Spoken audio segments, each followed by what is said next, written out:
Bonjour et bienvenue dans cette nouvelle épisode de La vie de quartier par l'association La Nouvelle Ambition. Aujourd'hui, nous avons parlé et commencé à parler des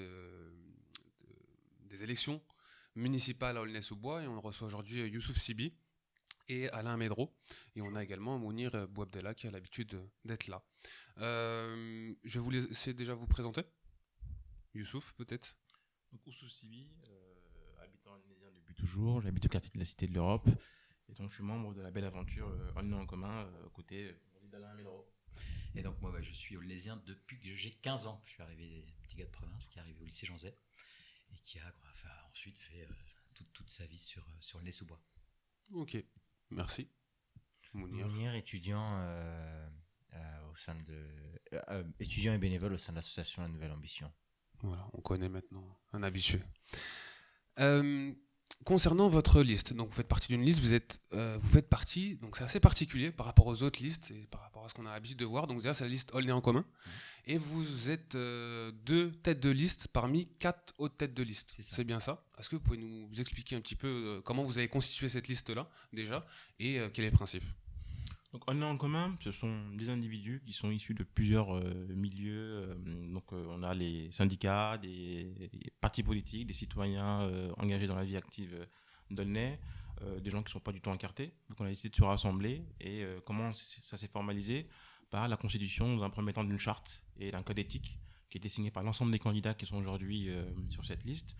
Et donc on a souhaité justement mettre au cœur de ce projet-là les problématiques quotidiennes qui sont présentées par les différents habitants et le quatuor justement, c'est pas quatre listes mais un quatuor, parce qu'aujourd'hui on a tendance souvent à personnaliser les choses en disant que c'est un seul chef. Nous on a préféré avoir une super équipe plutôt qu'un super héros, et on aura un maire qui sera coordinateur de l'équipe municipale avec des personnes autour qui seront justement source de propositions sur nos différents pôles qu'on sera amené à définir, je pense, un peu plus tard dans la discussion, qui sont la solidarité, la démocratie et l'écologie. Exactement. Oui. L'idée, c'est vraiment de sortir justement de la personnalisation et d'être sur le partage des compétences. Parce qu'aujourd'hui, on voudrait nous faire croire qu'un homme, c'est plutôt des hommes, un homme peut décider de tout, peut faire tout, que si on en fait appel au maire, eh bien tout va changer. Nous, l'idée, c'était y compris d'aller chercher des gens qui n'ont pas l'habitude d'être en politique et que chaque Aulnaysien puisse se poser la question, mais au fond, est-ce que moi, je suis légitime? Oui, je suis légitime à partir du moment où je suis inscrit sur la liste électorale. Parce que justement, en plus, c'est ce que j'avais cru comprendre, c'est qu'il y a eu un tirage au sort qui a été fait, c'est ça? On a envoyé 1355 courriers. 1355 courriers à des Aulnaysiens. Tirés au sort. Tous majeurs. Oui, forcément, puisque okay. Sur la liste électorale. C'est sur la liste électorale, autant pour moi. À qui on posait la question, est-ce que vous voulez être candidat? On leur disait ce qu'on faisait et le pourquoi. Justement, parce que ça permettait de diversifier les gens qui pouvaient être sur notre liste. Et en plus, ça permet aux gens, parce qu'on les a vus sur les marchés, après, j'ai reçu votre courrier, j'en ai discuté avec mon mari, avec mes enfants, je ne suis pas très disponible, mais ça m'intéresse. Je viendrai vous voir un samedi matin, parce qu'on fait des petits déjeuners. Donc, on a mis en route une démarche nouvelle, puisqu'en général, c'est voter pour moi. On va voir les gens et on distribue des tracts voter pour moi. Là, on était, et si vous étiez candidat? Et si vous étiez candidate? Vous avez votre mot à dire. Et on a envoyé sur l'ensemble des bureaux de vote, dans l'ensemble des quartiers, cette lettre. Et on a eu donc un certain nombre de retours ou négatifs. Et on a, dans les 10 premiers, par exemple, Christelle, qui a été tirée au sort. Voilà. Et on a tous les 10 candidats, on a un ou une candidate qui est tirée au sort. D'accord. Ça veut dire que, par exemple, voilà, moi, j'ai pas reçu le courrier. Si j'aurais reçu le courrier, je vous aurais dit oui. C'est-à-dire que j'aurais été candidat potentiel parmi la liste. 2 conditions. Oui. La première condition, c'était de lire la charte des valeurs et d'être en accord avec nous. D'adhérer, oui. Et la deuxième, c'était de signer le code éthique. C'est-à-dire, on ne fait pas n'importe quoi quand on est candidat. On ne fait pas de promesses personnelles, par exemple, ou individuelles à des gens qui viennent vous voir en disant « Et moi, si je vote pour vous, est-ce que j'aurai un logement ?» Voilà. Donc, non au clientélisme, c'est dans notre code éthique. C'est-à-dire qu'on est là pour améliorer la vie quotidienne de l'ensemble des Aulnaysiens et des Aulnaysiennes, quel que soit leur quartier, quelle que soit leur profession, quelle que soit leur philosophie. Voilà. Et donc, on a on les a vus arriver, hein, d'ailleurs c'était intéressant, parce qu'on a vu arriver non seulement des gens qui avaient été tirés au sort, des jeunes notamment, mais aussi des jeunes dont le père avait été tiré au sort. Le père avait dit non, tu comprends, je peux pas. Et la fille, en lisant le document de la lettre de son père, s'est dit tiens, moi ça m'intéresse, je vais aller voir. Et aujourd'hui, elle a 24 ans, elle est dans les 10 premiers, c'est la 6e sur la liste. Voilà, sur la liste. Voilà, donc on a en fait une campagne électorale. C'est aussi cette rencontre avec des gens nouveaux et pas un clan qui s'auto-congratule et qui s'auto-choisit avec un maire qui choisit ses coéquipiers. Là c'est, on a constitué une liste et cette liste s'est choisie progressivement, un ordonnancement, le quatuor. Et alors, ce qu'il faut bien dire à ceux qui nous écoutent, c'est qu'en fait, c'est 2 élections en une. C'est l'élection municipale, le maire, mais c'est aussi pour le territoire, donc terre d'envol, 8 communes, et c'est aussi la métropole. Donc c'est en gros le cœur urbanisé de l'Île-de-France. Bien sûr. Et on va voter avec le même bulletin, on va voter pour la municipalité, et pour le territoire, et pour la métropole. Et donc on a un quatuor pour la municipale, et on a un duo, trio même, parce qu'il y a un remplaçant, pour le territoire et la métropole. D'accord, donc c'est vraiment une... Excuse-moi. Non. Et je termine juste, c'est juste pour dire qu'on a été très vigilants pour qu'on ne soit pas dans une situation de cumul de mandats. C'est-à-dire que moi, je serais maire d'Aulnay avec le quatuor, c'est-à-dire qu'on va y compris se répartir. C'était justement ma question. Je vois que vous avez entre guillemets, un poste particulier. Comment vous êtes tête de liste et vous êtes, je sais plus le nom qui est employé. Maire coordinateur de la campagne. C'est-à-dire que demain, maire d'Aulnay, si les Aulnaysiens nous font confiance. D'accord, ok. C'est ça que je voulais savoir. Et j'avais une autre question. Excuse-moi, tu voulais dire quelque chose? Non. J'avais une autre question également. Donc c'est bien une liste participative. Oui, tout à fait. Avec, pour l'instant, c'est une liste qui est sans étiquette, avec étiquette. Je vois qu'il y a beaucoup de partis politiques qui sont entre guillemets. Parler de sponsors, mais c'est pas vraiment des sponsors, mais qui adhèrent à cette liste-là. Ils sont animateurs en fait. En fait, la démarche elle est née. On peut peut-être en dire un mot. Oui. Donc sur la démarche elle est née comment? C'est que on a des associations, CADA, qui pendant 5 ans ont fait un gros travail sur la commune. Ils ont même sorti un document qui s'appelle un manifeste, Servir Aulnay. ABC, Aulnay Bien Commun, qui ont œuvré notamment sur le parc Ballanger. Ils ont mis en place un nombre de forums, d'ateliers pour faire vivre la démocratie sur Aulnay. Et on a les différents partis, à savoir le Parti Socialiste, le Parti Communiste, qui étaient membres de l'opposition pendant 6 ans, qui ont fait un travail remarquable au sein du conseil municipal, mais à l'extérieur, le Parti Génération, qui nous soutient dans la démarche, et le PRG, naturellement, qui est également conseil municipal aux côtés du PS et du PC. Et donc, on s'est dit... Et Europe Écologie Les Verts, naturellement, qui fait également un gros travail, notamment sur la sensibilisation, sur les risques en cours aujourd'hui. Donc, comme on le dit souvent... fin du monde, fin du mois, c'est le même combat. Et donc, tous ces éléments-là qu'on a vus ont convergé dans le même sens. Les associations étaient vraiment la cheville ouvrière de ces combats-là, d'égalité, d'équité et de sensibilisation, les partis politiques. Et donc, on s'est dit, il faut qu'on se mette ensemble, qu'on discute. Et donc, ça s'est matérialisé par la charte et les codes éthiques. Et donc, c'est pas uniquement un sponsor, ils sont initiateurs de cette démarche-là avec les associations. Et c'était pas... comme on a l'habitude de voir les accords entre partis, etc. Là, les participatifs, c'est parce que sur l'ensemble, sur le projet, on va y revenir là-dessus, mais on a mis 7 ateliers dans tout l'ensemble de la ville qui a pu vraiment faire nourrir nos réflexions et nos différentes propositions. Et on s'est dit, il faut y aller avec des gens qui ont des valeurs, des convictions qui sont vraiment attachés à leur commune, parce que toutes les personnes qui sont là, c'est qu'on a un seul critère, c'est qu'on aime Aulnay et qu'on veut vraiment être utile à la population et à la ville. Et ça s'est manifesté par tout ce travail qu'on a pu mener jusqu'à maintenant et qui c'est pas un truc en 3-4 mois qui s'est dessiné, c'est vraiment 6-7 ans sur le long terme. Et l'aboutissement de tout ce travail qui a été fait, c'est ça, Aulnay en commun. Ok. Mais moi, ma question, c'est lorsque, par exemple, Monsieur Amédro sera élu, la liste sera élue, et donc ce sera Monsieur Amédro, ça sera sous quelle étiquette? Est-ce qu'il y a une étiquette? Aulnay en commun. Aulnay en commun. D'accord. Ça sera Aulnay en commun. Oui, ça sera Aulnay en commun. Ce qui est déposé en préfecture, c'est le nom de la liste. D'accord, ok. Et lorsqu'on sera au sein du conseil municipal, on sera vraiment... il y aura chacun à son affinité. Ceux qui ont été dans les syndicats, dans les partis politiques, ils mettront au point commun les différentes propositions qu'ils mènent, mais vraiment le conseil municipal, on ne sera pas sur une chapelle, ce sera vraiment la liste en commun. Comme ce qu'on a pu faire jusqu'à maintenant, on poursuivra ce travail-là. Okay. Aulnay en commun, c'est la démonstration de ce qu'on veut faire une fois qu'on se recommande de la ville. On a commencé à faire avant ce qu'on veut faire après. Donc, c'est déjà pas une seule personne, mais 4 personnes et au-delà 55. Mhm. C'est la répartition du pouvoir, c'est le tirage au sort, et c'est aussi en fait, le socle, c'est le code éthique et c'est le code des valeurs, enfin la charte des valeurs. C'est-à-dire qu'en fait, on n'a pas fait les choses à l'envers. On ne s'est pas choisi et puis ensuite on se dit tiens, et au fait, on est d'accord sur quoi? On a commencé à se mettre d'accord sur la manière de faire de la politique. Hein, voilà, comment on gère une cité, comment on se comporte par rapport aux entreprises, comment on se comporte par rapport aux Onésiens, les promesses qui ne sont pas personnelles mais qui sont pour le bien commun et pour l'ensemble des habitants. Et puis, quand on a vu qu'on était d'accord là-dessus, on est passé à l'étape d'après et la constitution de la liste a été aussi intéressante. C'est-à-dire que il y a 100 personnes qui ont voté pour le numéro 1, pour le numéro 2, pour le numéro 3, etc., pour l'équilibre de la liste par un système de vote qui s'appelle le jugement majoritaire. C'est-à-dire que je ne vote pas pour ou contre une personne, je vote pour l'idée que j'en ai de ce qu'il pourrait être comme élu demain. Voilà. Et donc, ce qui fait qu'aujourd'hui, moi j'ai été choisi, c'est vrai que j'avais à la fois l'expérience.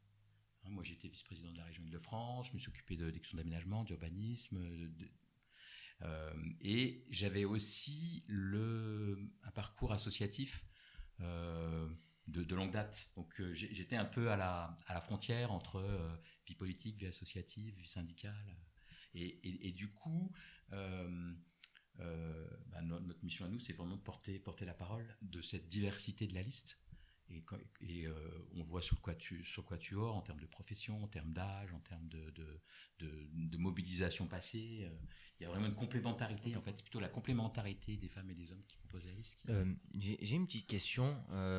Vous soulevez cette complémentarité de la liste, le fait d'avoir choisi des gens de tout horizon, d'une mixité, d'une liste qui est mixte à la fois sur le plan social mais aussi sur le plan professionnel.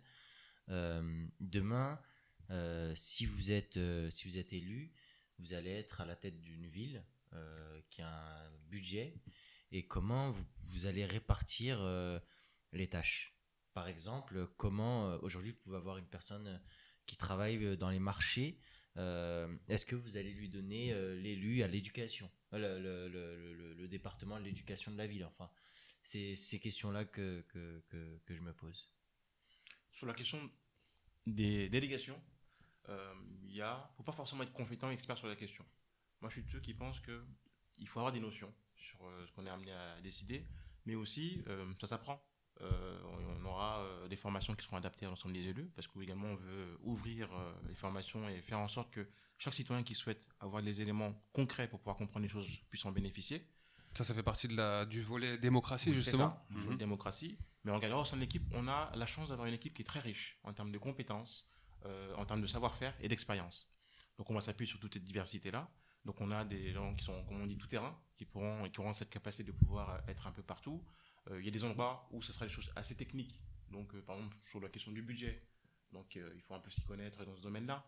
Donc il faudra qu'on ait des gens qui puissent avoir les reins sur ces questions-là. Mais sinon, sur les autres délégations, sur la question de l'éducation, sur la question de la santé, etc., c'est des choses qui sont assez passionnantes.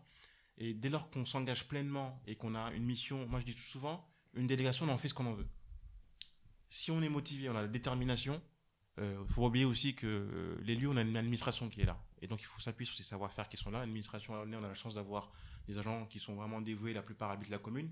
Donc ils ont cette expérience-là, à la fois en tant qu'habitant, mais aussi en tant que professionnel. Là-dessus, il faudra s'appuyer. Et surtout ne pas avoir un élu chef de service ou un élu directeur de service, parce que c'est pas son job. Il est là pour donner les grandes orientations, il fait en sorte de s'appuyer sur la population, qui est l'expert du quotidien, et sur l'administration, qui dit voilà, on est en capacité de pouvoir le faire, il faudra s'appuyer sur à la fois l'expertise citoyenne et l'expertise des professionnels, des agents communaux. Ça, en fait, il faut travailler y compris par scénario. Voilà.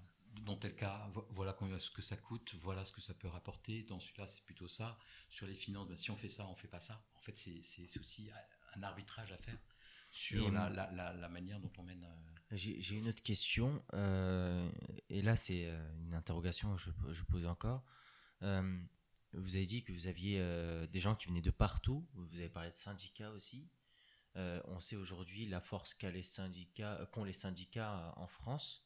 Est-ce que vous n'avez pas peur d'une ingérence ou même de blocage dans dans votre politique? Puisque certains syndicats pensent à l'intérêt du syndicat et pas d'autres. Enfin, pas au bien commun. Alors, moi, je pense que chaque individu qui arrive là, il a une visée, une mission qui est servir les Aulnésiens, faire en sorte que cette ville fonctionne bien, qu'on soit à l'écoute. Et je pense qu'avoir des sensibilités diverses et variées, c'est un atout. Y compris nous, on discute beaucoup et on essaye de rapprocher. On a ce qu'on appelle une gestion par consentement, c'est-à-dire qu'on avance progressivement à partir de ce qui peut être une opposition. Voilà. Et donc, on a déjà, entre les textes qu'on a mis en place et puis nos propositions, j'allais dire, éprouver la capacité des uns à dialoguer. Donc ça, on sait que c'est possible. Ensuite, moi, j'ai pas la même vision que vous du syndicalisme. Pour moi, les syndicalistes sont pas des bloqueurs. Ils sont souvent des porteurs des choses qui ont été acquises en 1936, des choses qui ont été acquises à la Libération avec le Conseil national de la résistance. Donc après, les blocages, en général, il faut être deux pour bloquer une situation. Et si on prend la situation actuelle, on a un gouvernement en marche, et puis on a des syndicats qui eux, défendent les retraites, défendent les retraites de votre génération notamment, et qui le font. Pourquoi ils le font comme ça? Parce que le dialogue a été rompu très rapidement, si on peut d'ailleurs parler de dialogue avec ce gouvernement. Donc moi je pense que chacun doit être dans son rôle. Les syndicats, si je prends par exemple les syndicats en mairie, forcément ils défendent ils défendent à la fois leurs adhérents, mais aussi les agents de la commune. Nous, on est là pour proposer des choses avec les agents, et donc y compris pour qu'eux ils soient bien. Un agent qui est bien dans son boulot, il est en capacité de vous faire, y compris des propositions. Et on a un peu l'impression que là, on a des agents qui sont un peu bridés à la fois dans leur imagination et dans les solutions à trouver. Et donc nous, on voudrait libérer ça. Moi, je suis pas inquiet par rapport au syndicat. Moi, j'étais à la région Île-de-France. Le dialogue était franc et massif. Et en général, on trouvait les voies, les voies de résolution de problèmes. Moi, j'ai beaucoup travaillé avec Jean Pauluchon. Et ce que j'ai retenu, c'est que le dialogue, c'était la clé de la réussite. Tout à l'heure, vous parliez de plan de formation qui est dans votre volet démocratie.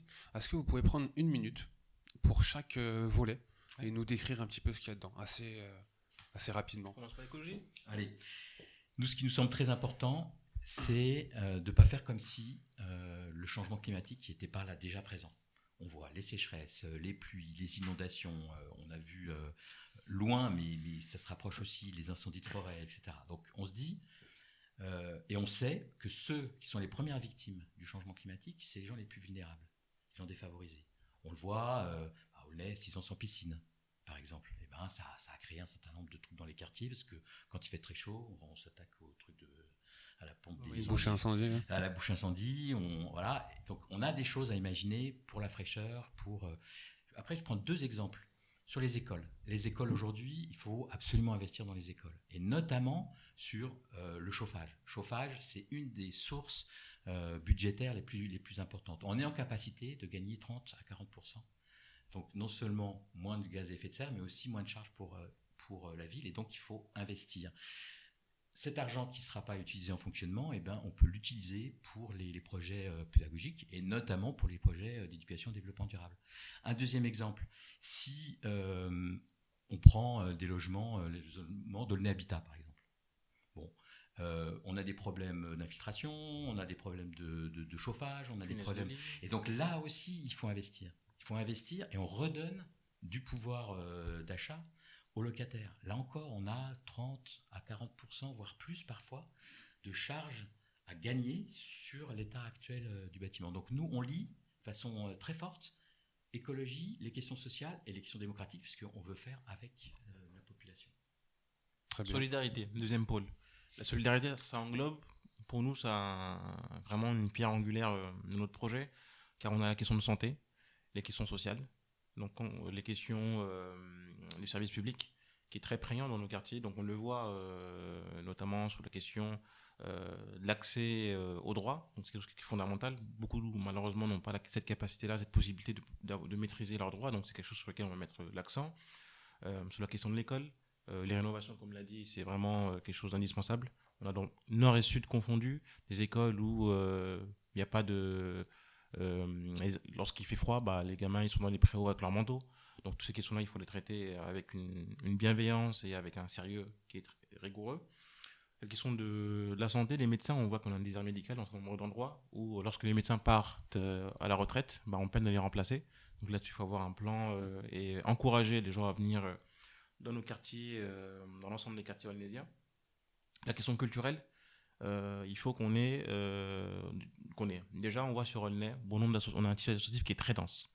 On le voit sur l'entraide, les maraudes qui sont organisées quasiment tous les soirs. Ceux qui gardent l'enfant de la voisine pour qu'elle aille soit chercher du travail parce qu'elle n'arrive pas à avoir une place en crèche.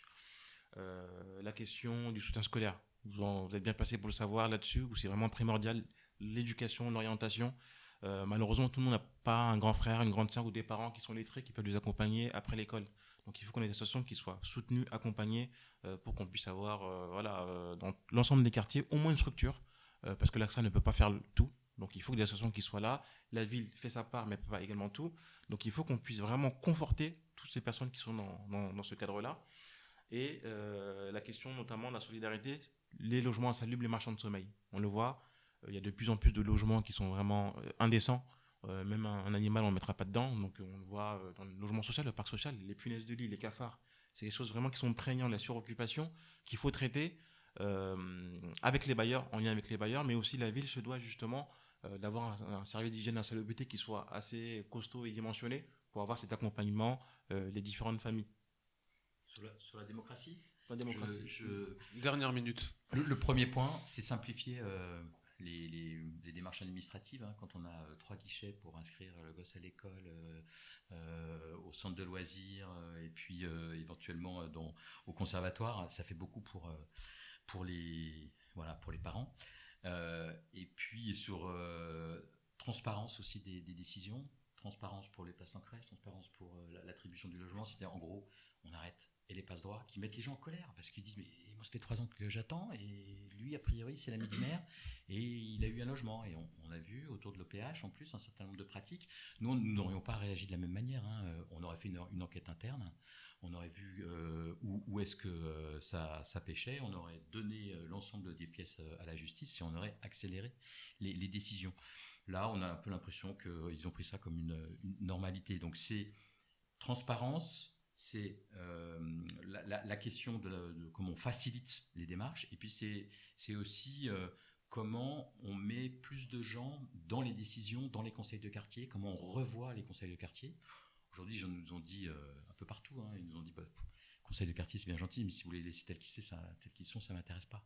Ils ont envie qu'on prenne, nous on a réfléchi à ça dans un premier temps, quels sont les problèmes. C'est des problèmes parfois, le belvédère, c'est un problème de voirie, c'est un problème de poubelle, c'est des choses très concrètes, mais si on les résout pas, ça montre quoi? Ça montre qu'on est incapable en fait de résoudre les petits problèmes du quotidien. Donc là, on sera particulièrement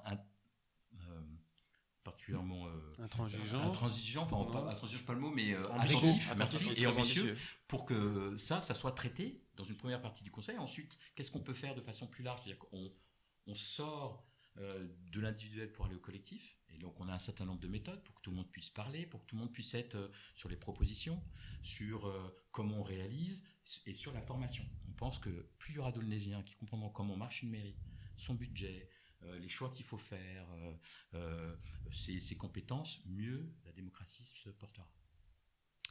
Monsieur Amedro, merci. Monsieur Siby, merci. Merci d'avoir répondu à nos questions. Merci d'être venu présenter votre programme pour les Aulnaisiens. Et bon courage pour le reste de la campagne. Merci à vous et bonne continuation dans toutes vos activités. Merci, c'est gentil.